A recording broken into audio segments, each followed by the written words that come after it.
La nación es un término también muy interesante porque está metido en el siglo XVIII y XIX. Bueno, yo tengo, por ejemplo, mi último trabajo, mi penúltimo trabajo, porque yo empecé a hacer un nuevo libro. Yo se lo voy a dejar aquí, en esta, lo voy a dar mañana también. Es el tema de la nación. El tema de la nación venimos del concepto objetivo,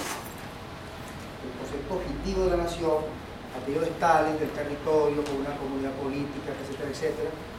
Yo me he movido más ahora por un concepto construido, concepto de comunidad política, construida, imaginada, inclusive podría Anderson. ¿Lo tienen después? Yo lo voy a comentar mañana en trabajo. Esto tiene que ver, pero lo voy a dejar aquí. ¿De qué por lo menos? Nación, comunidad política imaginada como limitada y soberana. Fredrik Anderson, quiere que tome ese concepto. Cada quien toma el concepto que más o menos le parezca, pero tiene que tener el concepto. Lo que no se comenta es que el entrenador debe tener clara su categoría, más o menos con qué está trabajando.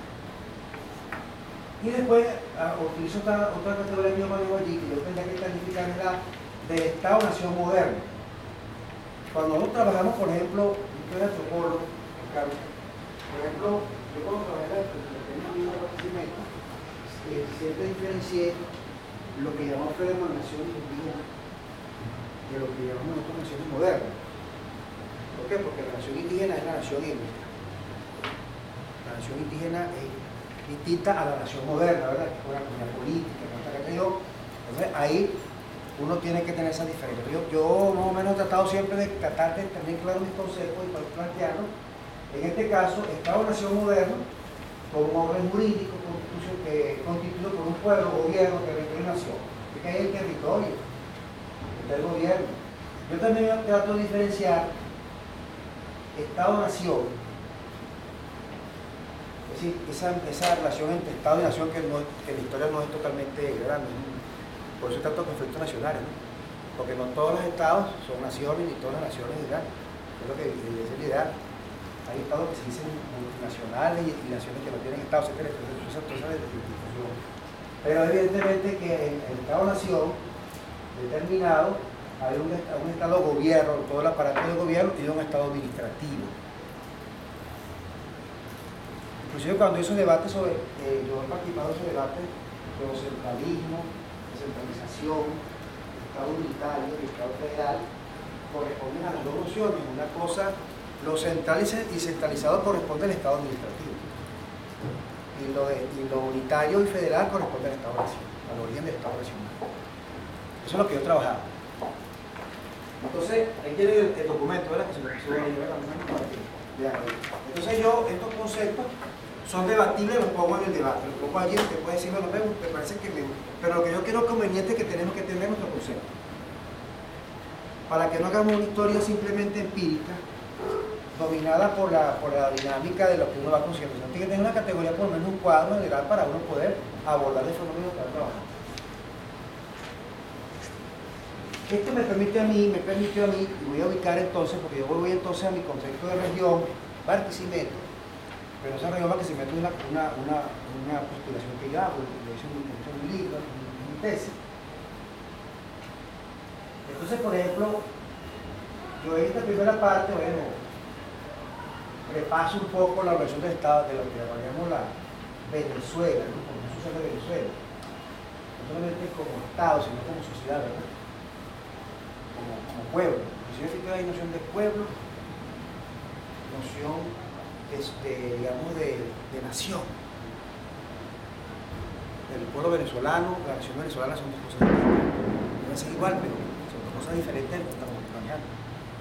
Entonces, bueno, eso es que ya poco pero orgullo, se ve que el pueblo venezolano es un producto técnico-social, etnia, casta, mestizaje.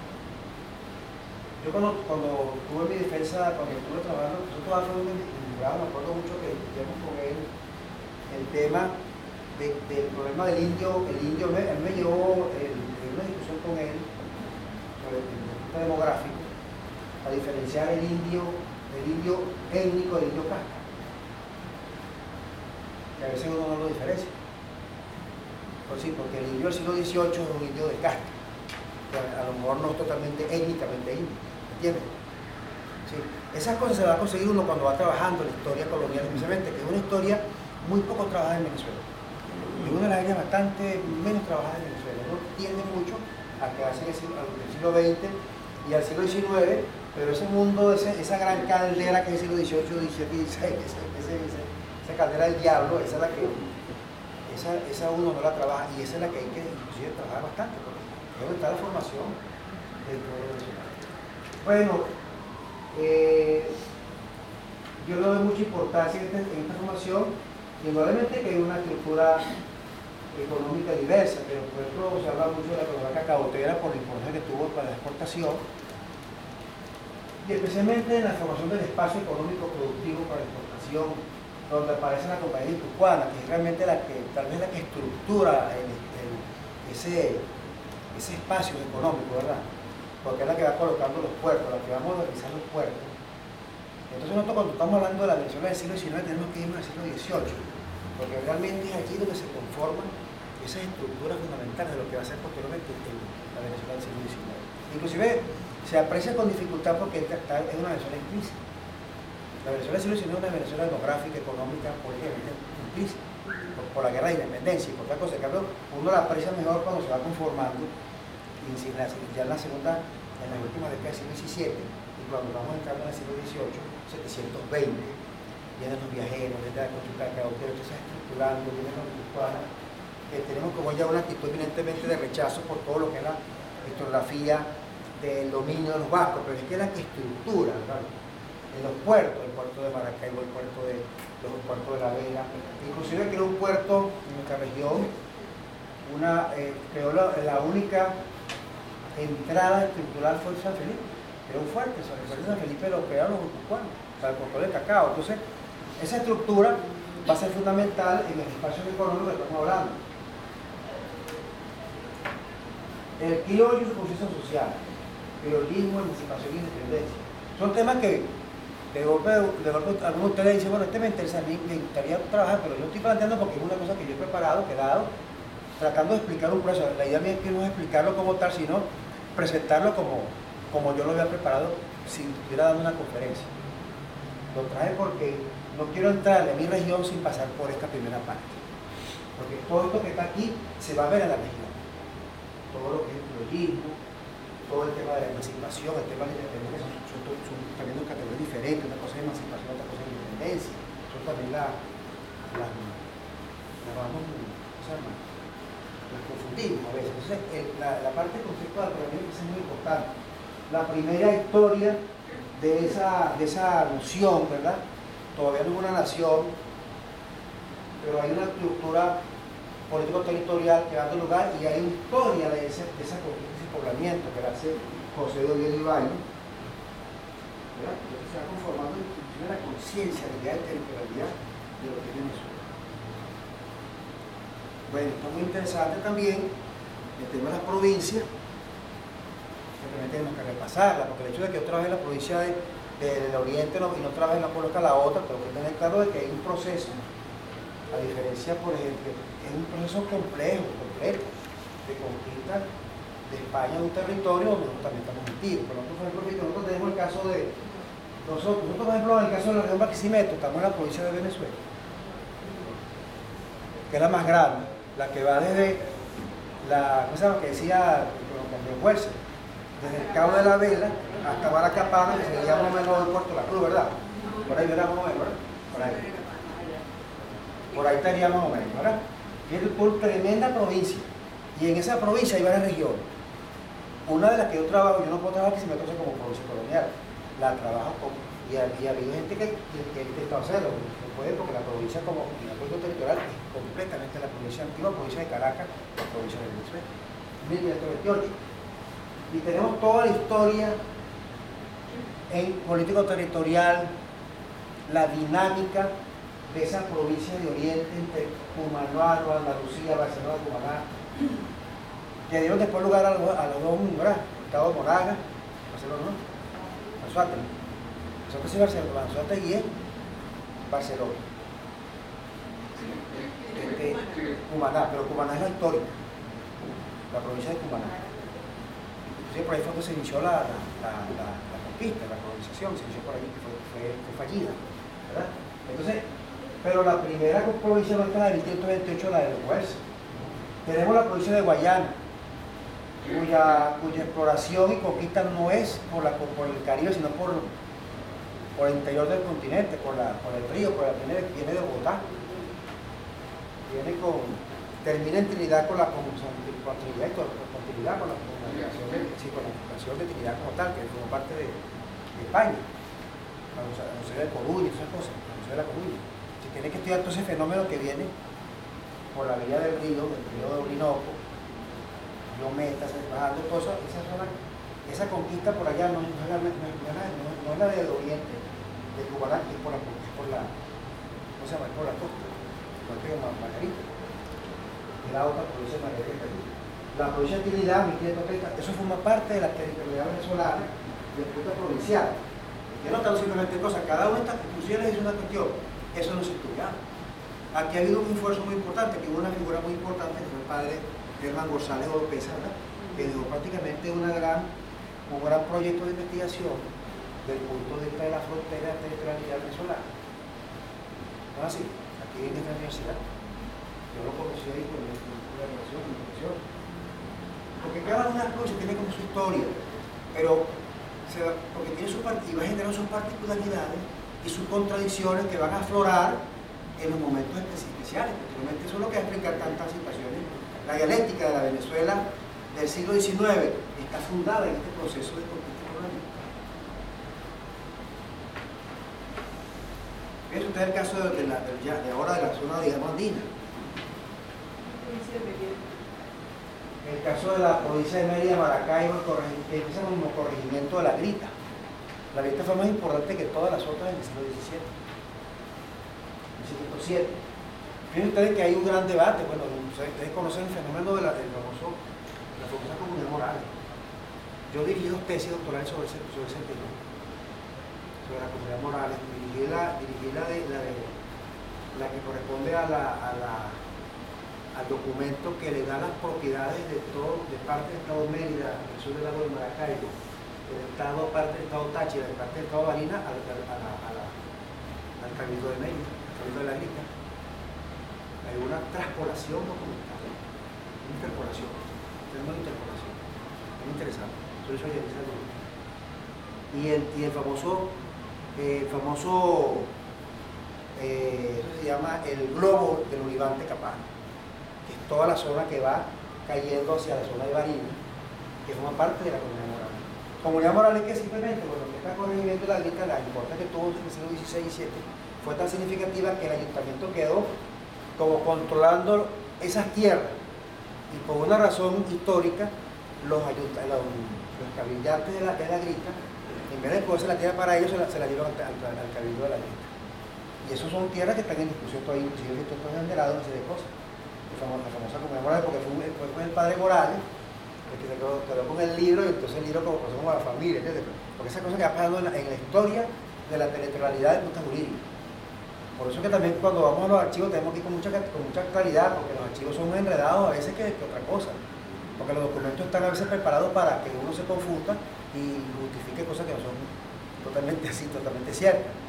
Si uno se va por la documentación que generó el Cabildo de la Grita, como que fue la gran debate, que cuando el partido se dio a conocer ¿recuerdas? Que el diputado es historiador, por cierto,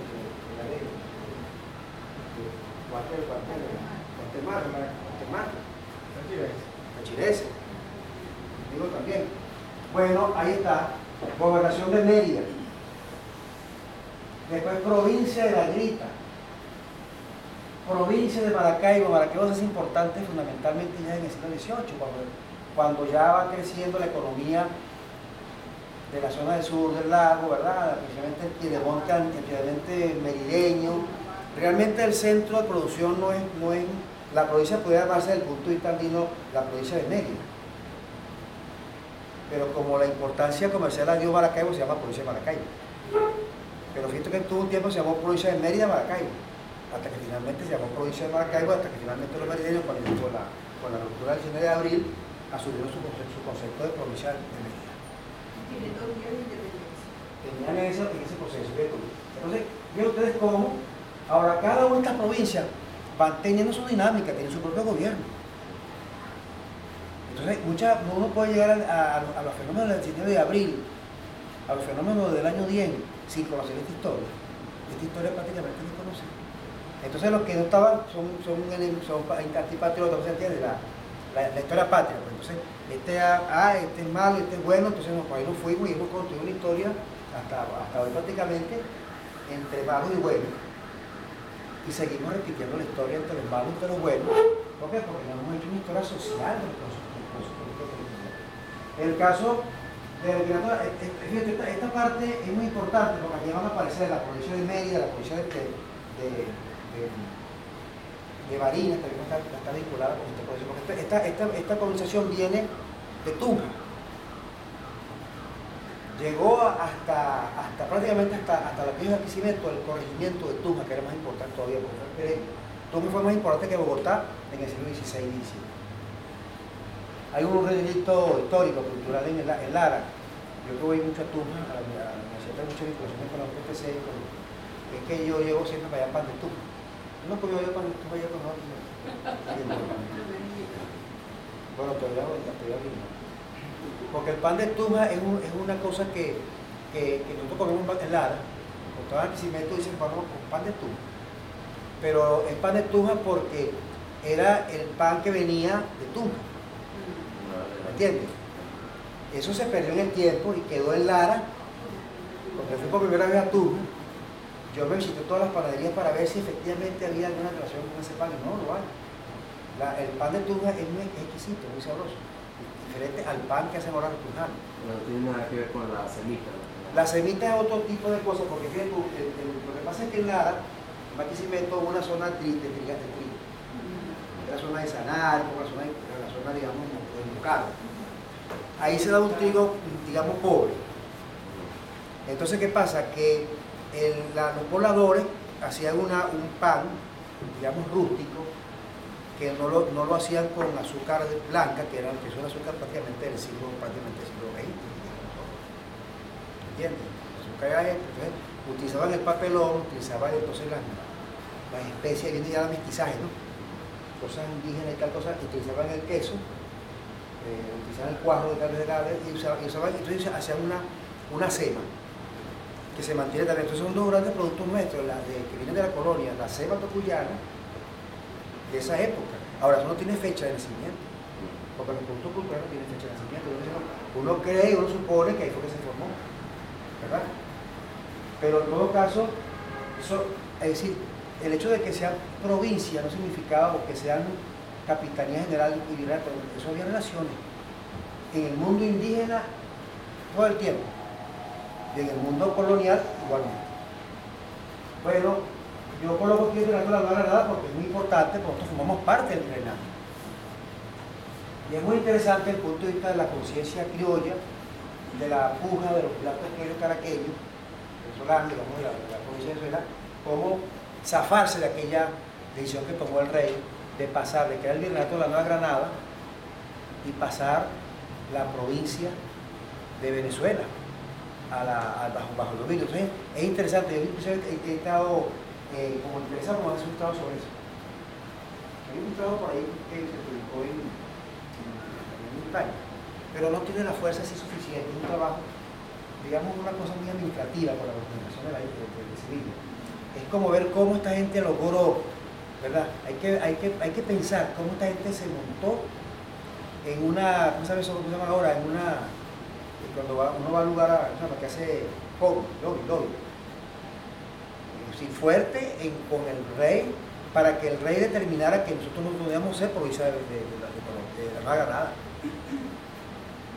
Y lo lograron porque nosotros fuimos parte de 1879, que se fundó ese virreinato. Fíjate cómo se fundó, con los territorios de Venezuela, de la Nueva Granada y Quito, que son los territorios de la República de Colombia. Entonces hay cosas que tienen que ver también con esos elementos territoriales que están allí. Estas cosas uno hoy las ve escritas así, pero estamos hablando de décadas. estamos hablando de periodos históricos de hubo movimientos, hubo decisiones políticas, que uno las pasa como una página, ¿me entiendes? Pero eso fueron cosas profundas, de dinámica profunda. Entonces, allí, por ejemplo, en el año 42, se separa Venezuela, queda solita del virreinato. Cuando nosotros vamos a la Nueva Granada, todavía discutimos con ellos, en el caso de que nosotros separamos. Ellos todavía creen, inclusive su historiografía plantea de que nosotros nos mantuvimos todavía allí, y como nosotros cometemos un desliz de decir, porque como decimos no estamos conscientes de que nosotros nos separamos de la Gran Colombia. Nosotros nacimos de la Gran Colombia, de la separación de la Gran Colombia, cuando nosotros éramos república en 1811. Pero como nosotros cuando se integró Colombia en el año 30, entonces prácticamente Venezuela surgió, ¿no?, de la separación de la Gran Colombia. Entonces, claro, es como diríamos que nosotros antes éramos parte de Colombia y Colombia era parte. Fíjate que inclusive el tema de Colombia es un término de la República de Colombia, es el producto de la cuestión del Río Negro, 1858, 1863. O sea, antes de 1863 no había Colombia, la República de Colombia y Colombia ahora. O sea, los términos históricos, hablando de la geografía histórica, si alguien por allí, geografía histórica, también el tema de que los conceptos son históricos. Entonces ve usted cómo esta estructura territorial, que estamos hablando de simplemente de los polígonos territoriales, en España tuvo una dinámica y lo tuvo después en la época de la independencia y posteriormente todavía genera una cierta, digamos, confusión. Hasta que creamos la Capital General de Venezuela, que realmente es la suma de las provincias bajo la dirección del Capitán General. Ahora, todas las provincias tenían Capitán General. Porque digamos, el gobierno era el gobernador y capitán general. Había un gobernador y capitán general en Cumaná, había uno en Maracaibo, había uno en Guayana. Ahora, ¿qué fue lo que hizo el español? Digo, le voy a dar entonces la jurisdicción al capitán general sobre el resto. Una jurisdicción militar. Y como hemos creado la intendencia en el 76, ya estábamos dando la base de lo que se llama llamado un poco la conformación de lo que es el territorio. Fíjate que esto ya es interesante revisarlo, ¿no les parece? Interesante revisarlo bajo el enfoque inclusive regional, ¿verdad? No, pero si quieren me van preguntando también, porque yo voy lanzado. Claro, porque yo voy pero si ustedes tienen alguna cosa me pueden preguntar porque después a lo molestar. ¿Verdad? Quiero comentar, primero, que hay unos estudios de colegas de historia de la ciencia que hablan de Colombia, del virreinato, e incluyen a Venezuela porque es la audiencia de Caracas. La audiencia de Caracas estaba dentro, y entonces era considerada como parte del territorio del virreinato. Lo que pasa, fíjense ustedes, es que hay una discusión de la importancia territorial de las audiencias. Porque nosotros teníamos, porque la audiencia era, digamos, de una territorialidad jurídica, como tribunal. En el caso de Venezuela nosotros teníamos un problema, porque nosotros en la parte de Venezuela, la provincia de Venezuela, estaba hasta 1786, se mantuvo supeditada a la audiencia de Santo Domingo. Y el resto, lo que es, por ejemplo, todo lo que es en la zona esta de la Grita, toda la Grita para allá, la Grita, que si Mérida, Maracaibo, que si lo que es, por ejemplo, Guayana, Cumaná, inclusive, eso audiencia de Bogotá. Nosotros tenemos dos audiencias, porque nosotros tenemos la provincia de Venezuela. Si nosotros tenemos la historia de la provincia de Venezuela era el núcleo de Venezuela hasta 1777 cuando se amplió a las otras provincias, pero antes no era así. Antes cada provincia tenía su propia, digamos, dinámica, inclusive toda esa parte periférica tenía que dirigirse a dirimir sus conflictos jurídicos en Bogotá. Por eso es que nuestros documentos coloniales, para hacer historia de los Andes, hay que irse para Bogotá. Y cuando uno va a Sevilla, va a Santo Domingo, ¿verdad? ¿Entiendes? ¿Por qué? Porque entonces ahí hay esa división. Entonces, nosotros nos costó, nosotros somos uno de los estados del punto de vista colonial inclusive más jóvenes. Y y eso todavía lo estamos pagando todavía, porque nosotros tenemos toda institucionalidad de Estado en Venezuela. Lo tienen los colombianos, porque los colombianos ya tienen desde el principio una estructura jurídica del siglo XVII y llegaron a ser virreinato en el siglo XVIII. Nosotros no llegamos a ser virreinato, nosotros lo más que tuvimos fueron cabildos importantes. Lo que teníamos muy importante eran los cabildos de Caracas, el cabildo de Maracaibo, los cabildos que fueron casualmente los grandes centros, digamos, de la complicación y del manejo político de la crisis del año de la 10. Pero nosotros no teníamos, digamos, estructuras virreinales como tal. Eso en términos también de estructura de Estado tiene su peso. Aquí la podemos ver, fíjate, este es un Estado que se constituye en el siglo XVIII.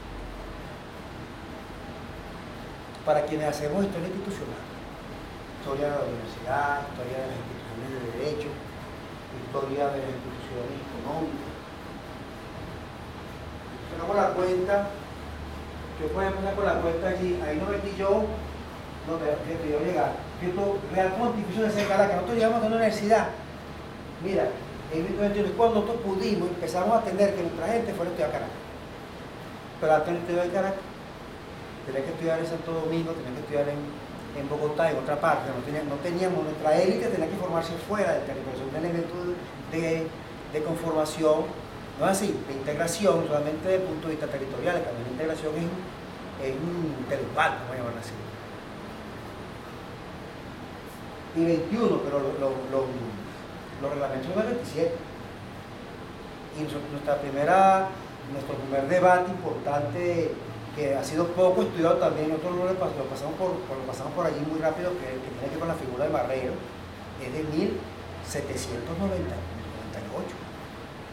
O sea, el título tardío, que es el debate de la modernidad de la física, de las cosas nuevas, ¿no? De la escolástica de un sport, esas cosas, ¿no? Es muy tardío. 1794, 96, 98. Esto es un trabajo sobre eso, por cierto. Ahora que ustedes, en 1728, 42, se le entrega prácticamente todo el comercio de la provincia a la que incluye el pueblo. 28, 42, ¿verdad? Pero ahí, en esos cuantos años serían 28, 38, 14 años, fíjate que ellos estructuraron. Puerto Cabello.